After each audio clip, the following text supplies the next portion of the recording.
Morning, everyone. Welcome, welcome. Thank you for being here. I am Reverend Cynthia McCarthy, and I'm here today filling in for Reverend Dr. Bob Dean, who spent the week working at teen camp. And they did teen camp online virtually this year, and it was a big success. And I'm sure he'll tell us a lot more about it when he comes back next week. But what a great thing to celebrate and be happy about that we had. I think they had 120 kids get online and have a great experience all week. So that's a good thing. So this was his regularly scheduled day off for that. So blessings to him as he recuperates from a tough week working online. As I said, I'm so glad that you've joined us here today. On behalf of CSL Midtown, I would like to extend a heartfelt welcome to you.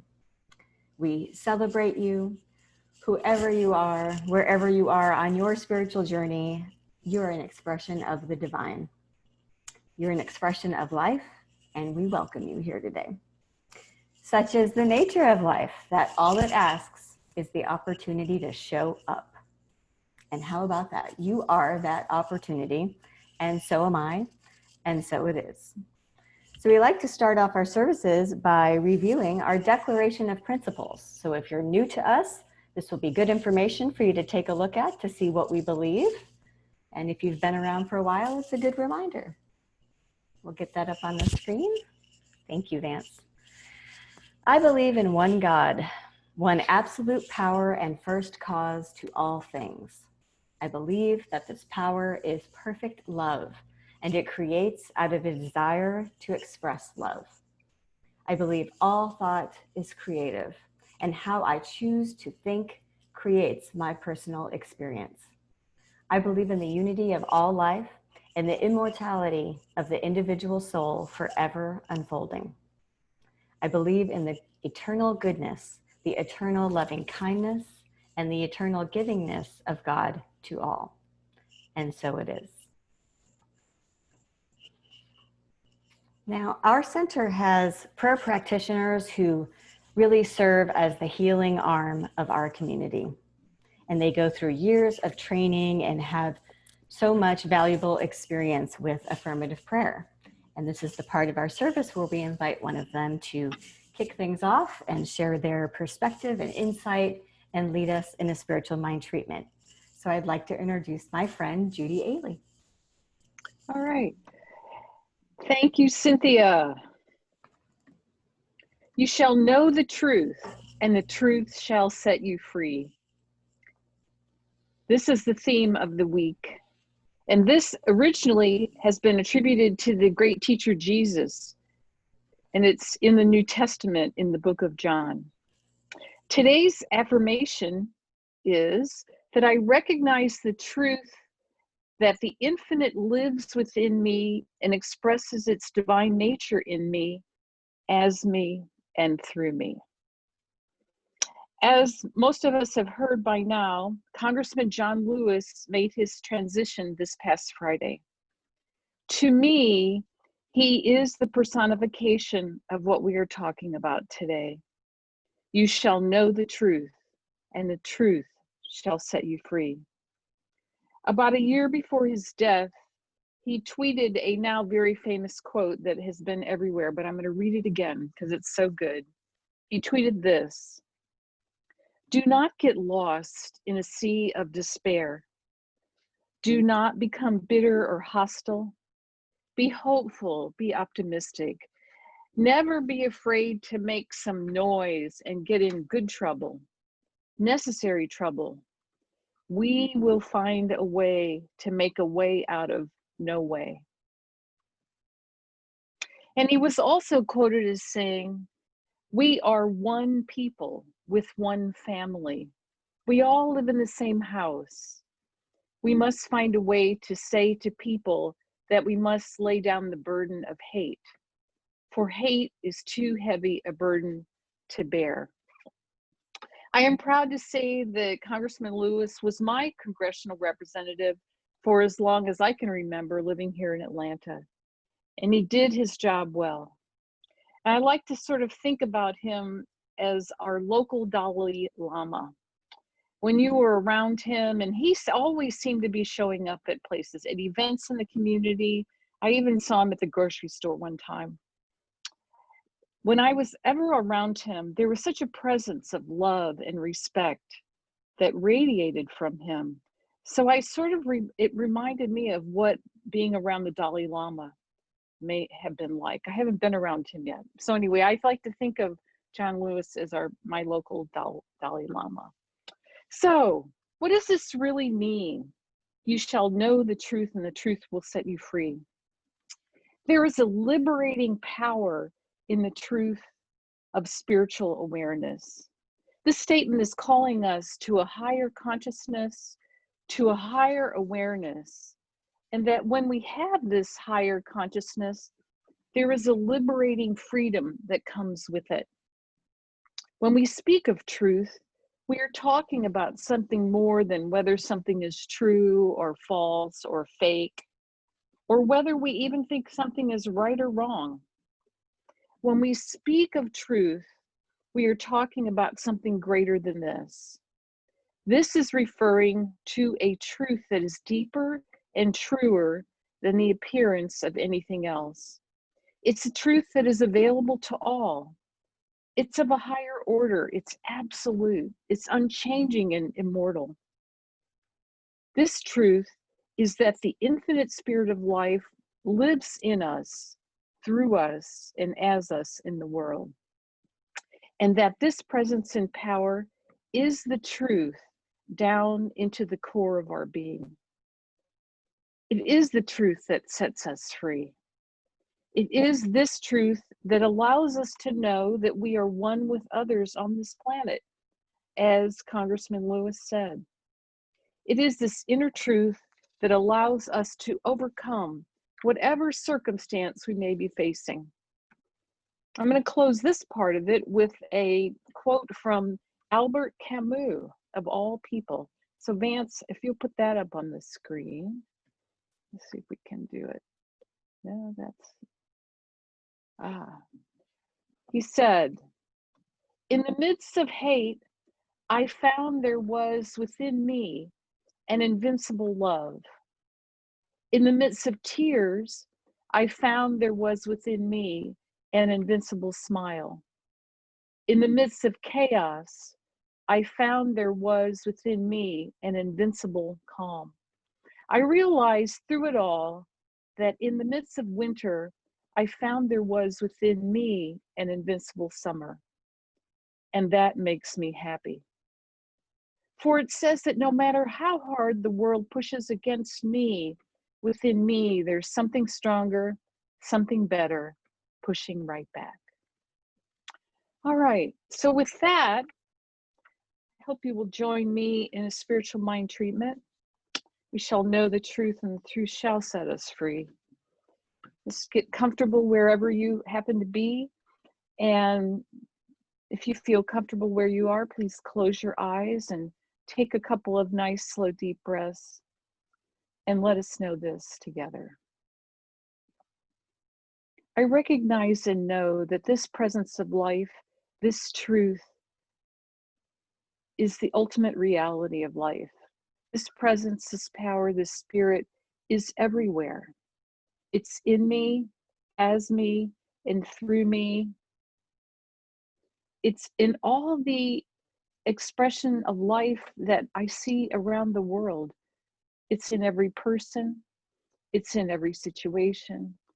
It's in every cell of my body and the cells of every other body, animal, vegetable, mineral, whatever it is. It's the thing that keeps the planets and the heavens in balance and moving and flowing perfectly. It is this power of goodness and this power of life. And I sense and know right now at the very core of my being that I am one with this presence, I am filled with it, and that I express it in the world. Wherever I am, whatever I say, whatever I'm doing, I allow this presence to fill my mind with new ideas, to fill my heart with love and with inspiration, to fill my body with vibrant health and aliveness. I know that this is a truth of me down to the bottom, into the core of who I am, to the base of who I am, that this is my truth. I affirm and know that my life is a life that is filled with goodness of every kind, that I live in a world of opulence and prosperity, that this is the truth. This is the divine spiritual truth that is also mine. And I allow my expectation and my belief in this to flood my mind, to flood my being. I know that I am living a life that allows me to be in the right place at the right time, knowing the right things to say, being able to take the right steps with whatever I am facing. I know that I am divinely guided and led and supported by this power for good in the universe. I turn away from anything that appears to be contrary to this. I know that there is only oneness and that this power is never divided against itself.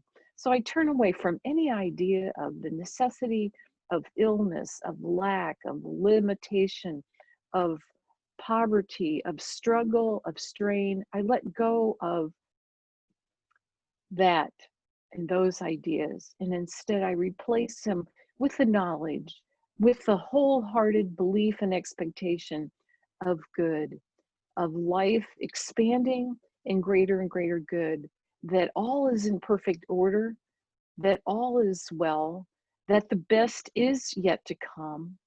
And I release this now. I know this for myself, and I know this for everyone who is listening here today. I know that this is the truth of our being. This is the truth of who we are, that absolute, unchanging, infinite presence, the truth that does set us free. So I release this now, knowing that it is so, and so it is. All right. Well, thank you, Reverend Cynthia, for your good words today. Beautiful. So here's a question. How many of us do you think have a cell phone? Probably close to 100% of us, right? And how many of us at some point do you think have taken a video with our cell phone? Probably most of us, right?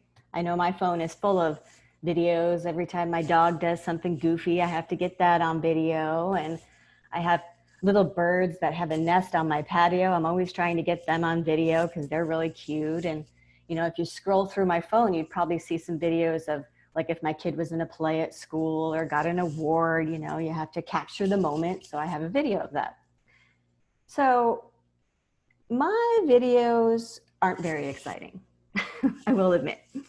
But if you are on social media or watch any television news or internet news these days, you know we are seeing more and more cell phone videos these days that are capturing, well, for lack of a better word, people behaving badly, right?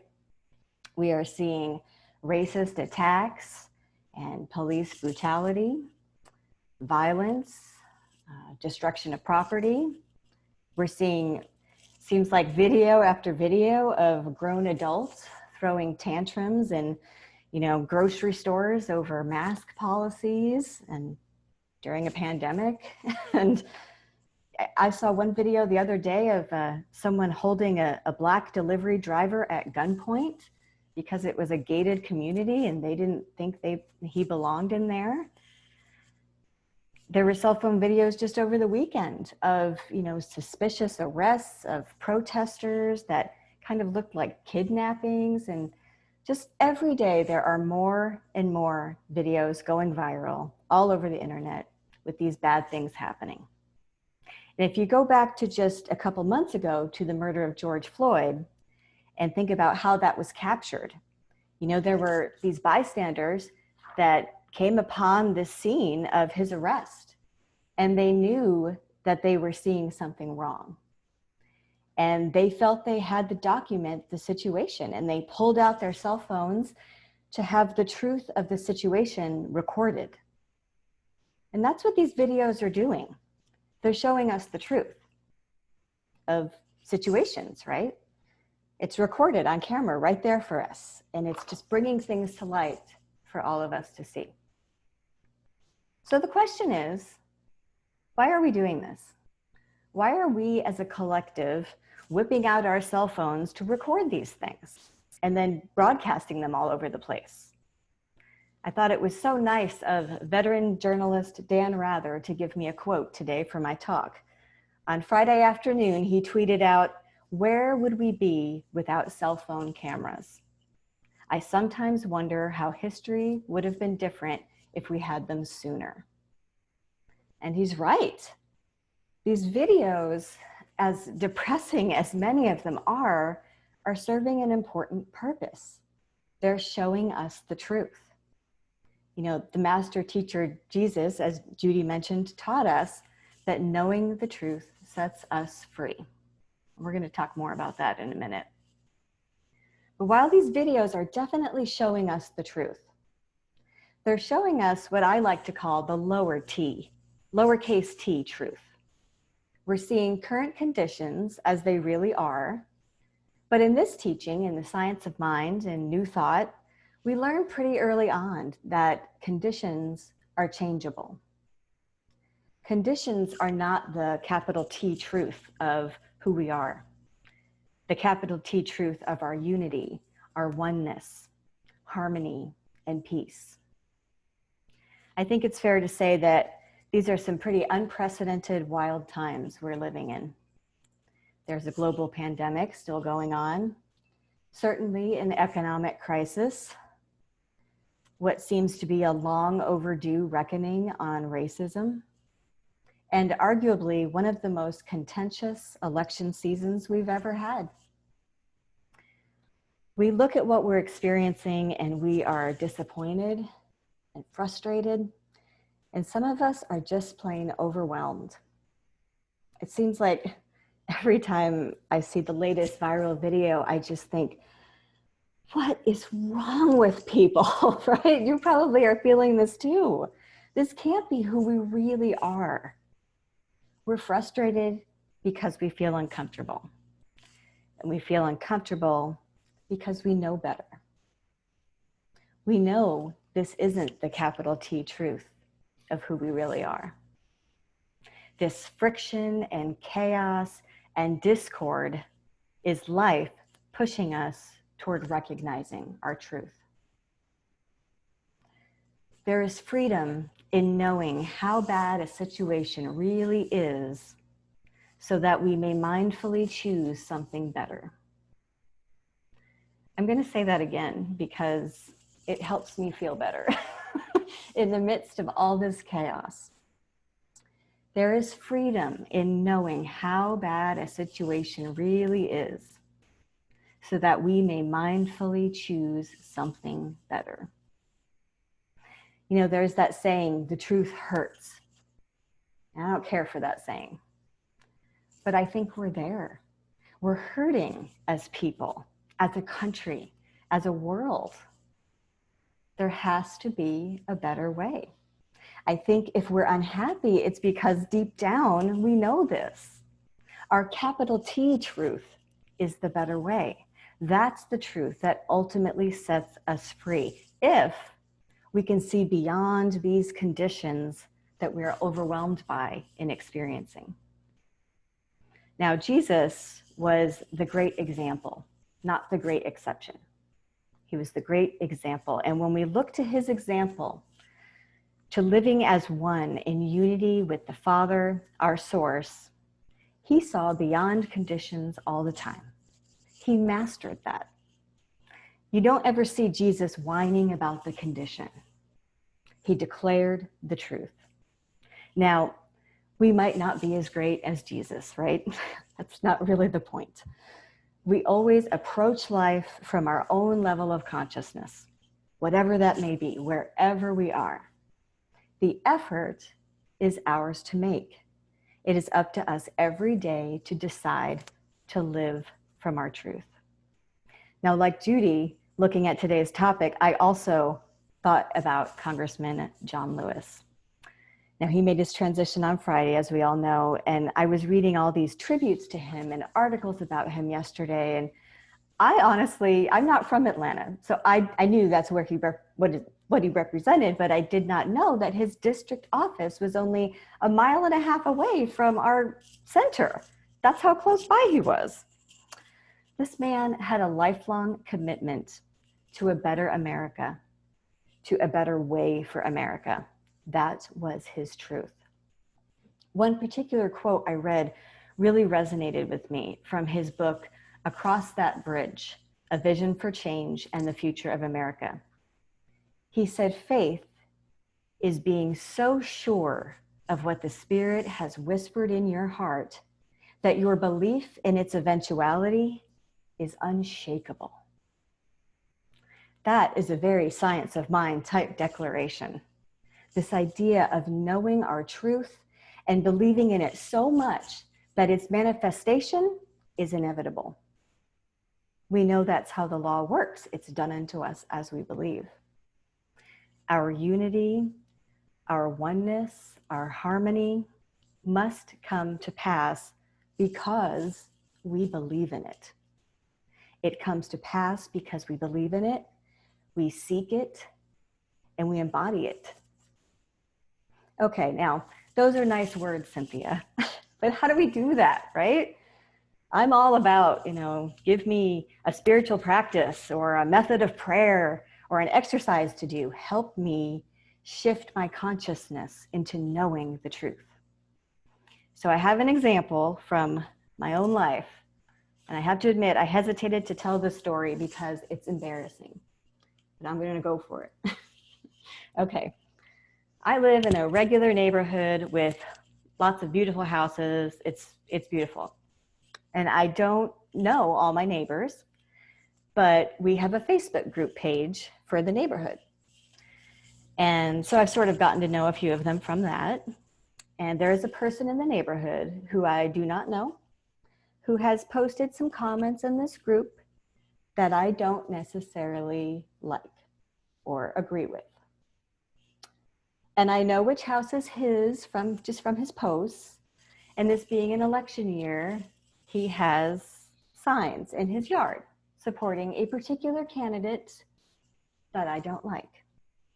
It is not the candidate I support, and we will just leave it at that. Now, I walk my dog every day, and I walk by this person's house. And I began to notice that every time I walked by this house, I felt anger and resentment and frustration toward this person who I don't even know. I told you it's an embarrassing story.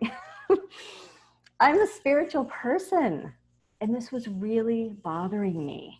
Why am I feeling these feelings about someone I don't really know? What am I supposed to be learning from this situation? It's never about the other person. It's always about us. What is it that's in me that's being reflected here? I went there. So I took this into prayer and into treatment. I was seeking to know the truth of this person, the truth of our oneness and unity. And you will never guess what happened. Okay, so a few nights later, I was walking my dog again, and I see this man, he's out mowing his lawn on his riding mower. And I see him ride off his lawn into the road, across the street, and down a few houses. He's driving his mower in the street, and I'm thinking, what is this guy doing? Well, he proceeds to mow the empty lot in our neighborhood. And it may sound silly, but I swear it's true. I almost cried because Spirit was showing me exactly what I needed to see. He's a good person. And you're probably thinking, of course he's a good person. I'm a good person. You're a good person. We're all good because the goodness of God is in all of us. I just needed to have that moment of recognition of that truth. Real or imagined, I was in conflict with this person. Here he was doing a good deed, caring about the neighborhood looking nice, sharing his time, his talents, his resources, giving of them freely, doing kind things for others. And that's something I like to do. That's something we agree on. Now, I have to tell you, the moment got practically comical because while he's mowing, I walked right past him with my dog and he gave a great big smile and a wave and I gave a wave, you know, and it was just, thank you, Spirit. It was a great experience. And I was freed of the bondage of anger, resentment, and discord. In that moment, I knew the truth of who we both were. I have a quote here for you. This is a quote from Neil Donald Walsh. He's the author of the Conversations with God book series. And he said, "The highest spiritual truth is that we are all one. And the lowest human impulse is to separate ourselves into groups of us and them." There are endless opportunities for us to live from our highest spiritual truth. Now, to do this, to be the truth, we have to remember exactly who we are. We humans today are bombarded with messages of what is real, like cell phone videos that can't be denied, and Facebook posts and political signs. There's an incessant push to make us believe that what we see and hear around us is the truth of life. That all these human reactions, fear, anger, resentment, powerlessness, are the truth. But the truth is, we are divine spiritual beings having a human experience. I always take comfort in the writings of Ernest Holmes. I know a lot of you do too. And in his book, Creative Mind and Success, he encourages us with our thinking. He writes, "When we know that there is but one power, we shall not struggle. We shall know, and in calmness, we shall see only what we know must be the truth." This means a persistent, firm determination to think what we want to think, regardless of all outer evidence to the contrary. That is comforting to me, because even though I might see all sorts of evidence to the contrary of our oneness and our unity and our harmony, I can still believe in and know my truth and be freed by it. Now, this doesn't mean we stick our head in some spiritual sand and call it good. We treat and move our feet, right? Each one of us must do what's ours to do from our own level of consciousness. And that's going to look different for each individual. Maybe one person prays, maybe one person meditates, or this one writes letters to their congressman. This one makes phone calls. Another one donates money to a nonprofit organization. This person is a friendly, loving neighbor. This one marches for social justice. This one attends protests. There are lots of ways of living in and knowing our truth. And I want to close with something that I happened to read this week. And it was such a strange coincidence. I happened to be reading this biography of a former Jesuit priest named Wayne Knoll. And he participated in the March on Washington for the Civil Rights demonstration in August 1963, where of course we know Martin Luther King Jr. gave his famous "I Have a Dream" speech. But it was just so weird to me because Congressman John Lewis, who just passed away, was the last living speaker from that event. So I felt like everything was all tied together for me. Now, the country was obviously in a lot of turmoil at that time, and hundreds of thousands of citizens were gathered, and this priest described it in his account as an incredibly positive event. He said he was in awe of the magnificent creative energy for good. And this line in particular stood out to me. He said, "God's presence was undeniable." And that struck me. It made me think about all the tumultuous things that are happening today. If we are present, God's presence is always undeniable. That is the truth. And that is so freeing. Let's take this into prayer and celebrate that. If you would just relax, take a couple deep breaths. If you're comfortable where you are, close your eyes. Go to that place within you where you know the truth. The truth is that which really is. And God alone is truth. This presence of God, this infinite intelligence is everywhere, always. I know I am one with this power.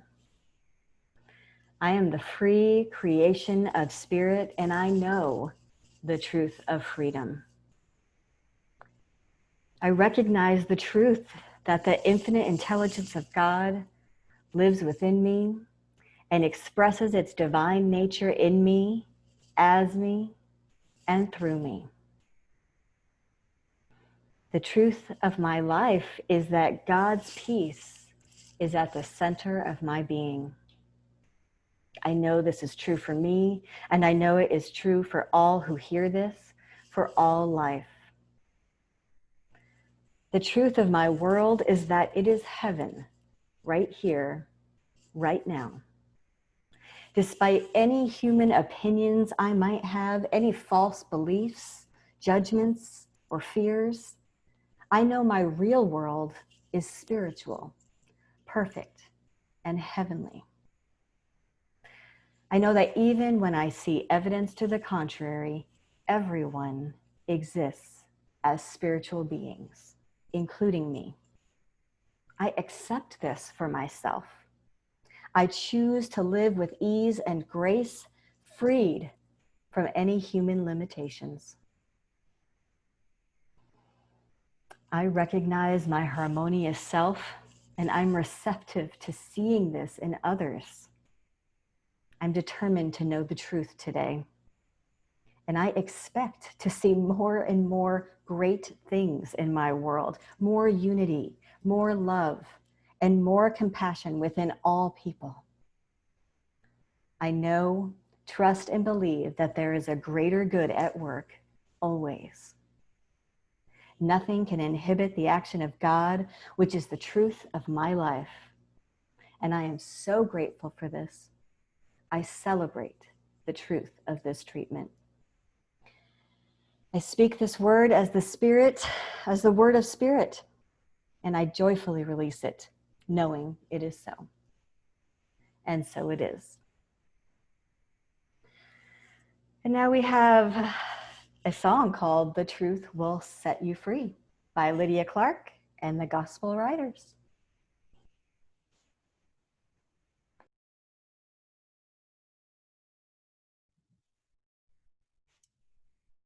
Thank you, Reverend Cynthia. That was an awesome talk this morning on truth, capital T. Big difference between a little t and the capital T. So I want to welcome everybody. Glad you're here, and I'll go through our affirmation of prosperity, and then I will do the announcements. So reshare my screen here.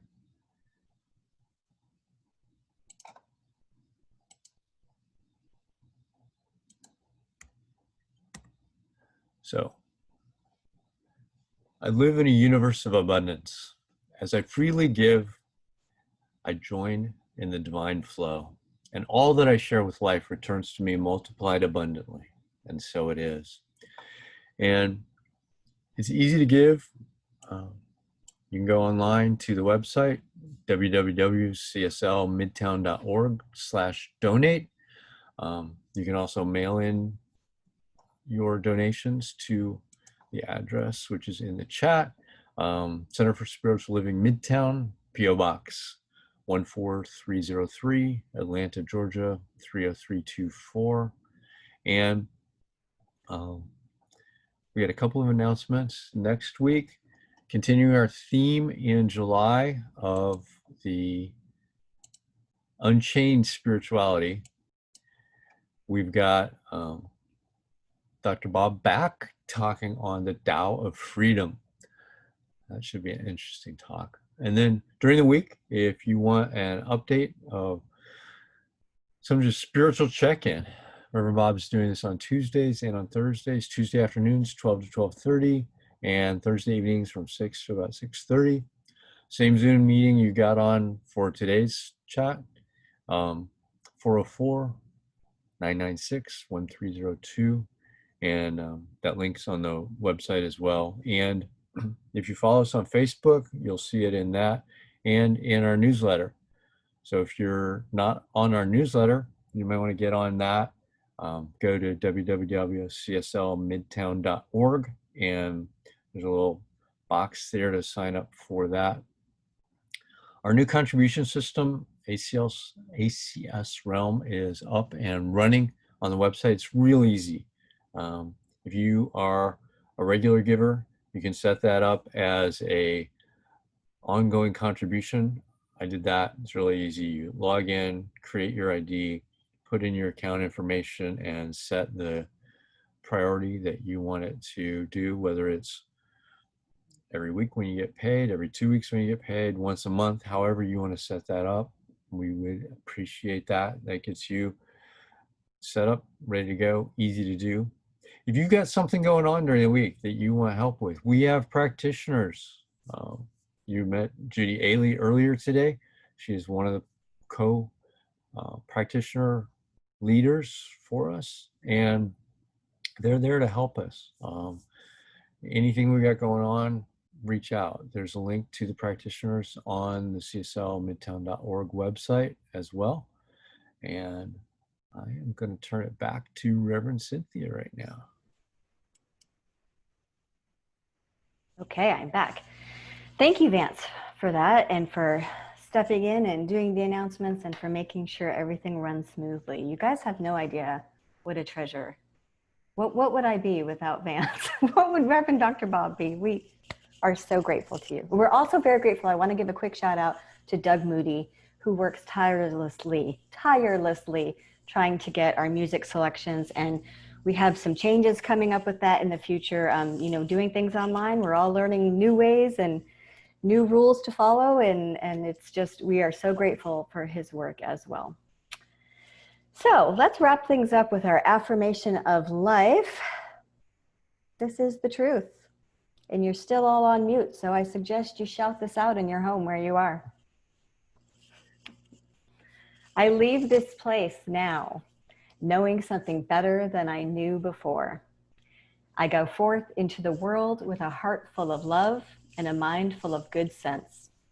I look at the world in a greater way, knowing that I have within me everything I need to create the life I desire. I give thanks for this understanding, and I am grateful for the spirit of life that lives through me. And so it is.